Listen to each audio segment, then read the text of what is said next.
మన ధర్మం మన సంస్కృతి ఆధ్యాత్మిక ప్రహేళికకు స్వాగతం. దశరథ మహారాజు శ్రీరామునికి యువరాజు పట్టాభిషేకం ఎప్పుడు నిర్ణయించారు? పుష్యమి నక్షత్రమునందు. పుట్టింటి నుండి మెట్టినింటికి కైకేయి వచ్చినప్పుడు ఆమె వెంట వచ్చిన దాసి ఎవరు? మంధర. మంధర పూర్వజన్మలో ఎవరు? దుందుభి అనే గంధర్వకాంత. శ్రీరాముడు యువరాజు అయినచో కైకేయి భరతుడు ఇక్కట్ల పాలగుదురు అని కైకేయికి పెక్కు విధములుగా ఎవరు నూరిపోసిరి? మంధర. దశరథ మహారాజు గతంలో కైకేయికి ఎన్ని వరములను ఇచ్చెను?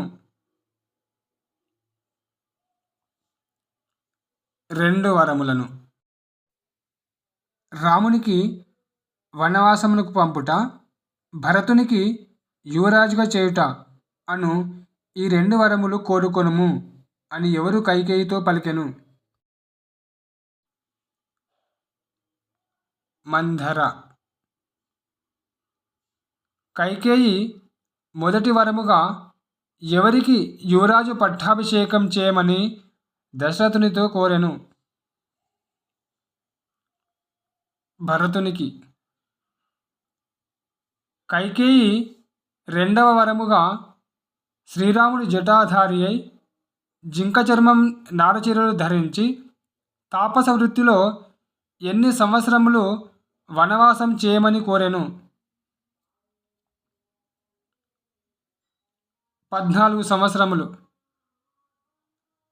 తండ్రి ఇచ్చిన మాట కోసం 14 సంవత్సరాల వనవాసం చేయుటకు ఎవరు సిద్ధం అయ్యారు?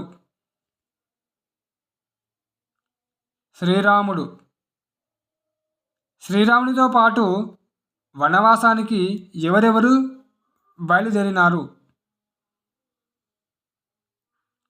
సీతాదేవి, లక్ష్మణుడు. ధన్యవాదములు.